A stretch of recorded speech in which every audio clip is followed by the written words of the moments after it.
Hey you guys, I'm Brian Paul, and it's time for some more PlayStation VR breaking news.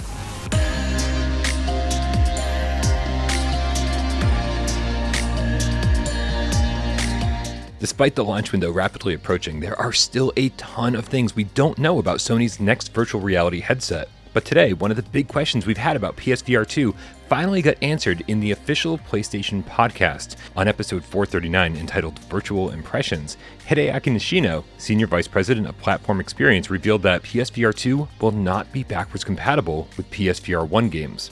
Here's what he had to say. PSVR games are not compatible with PSVR2 because PSVR2 is designed to deliver a truly next-generation VR experience.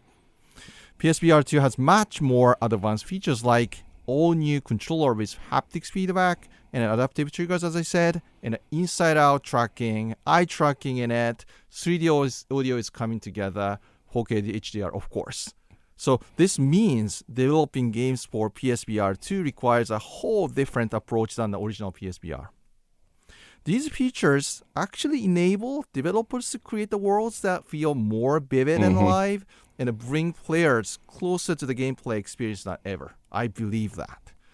Games like Resident Evil Village and Horizon Call of the Mountain actually that show how developers are using PSVR2 to deliver the whole new level of the visual and audio, sensory immersion in the VR games, which was really nice experience to me.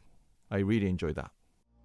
Now, don't get me wrong, I totally understand that this might be really disappointing to hear. If you're like me, then you've not only purchased literally hundreds of PSVR1 games over the last 6 years, but you're also looking forward to putting away your aging headset, the breakout box, and all those wires for good in favor of PSVR2 with one single USB cable.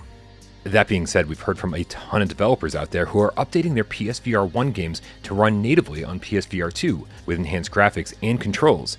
So as long as none of our favorite PSVR1 games get lost to time, this might not be the worst thing ever.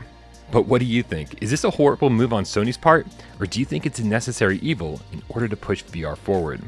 Let me know your thoughts in the comments below.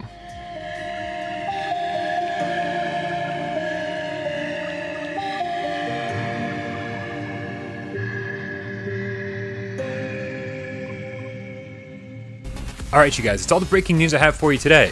But make sure you subscribe to the channel so you can stay up to date with all the latest PlayStation VR reviews, Let's Plays, podcasts, and of course breaking news.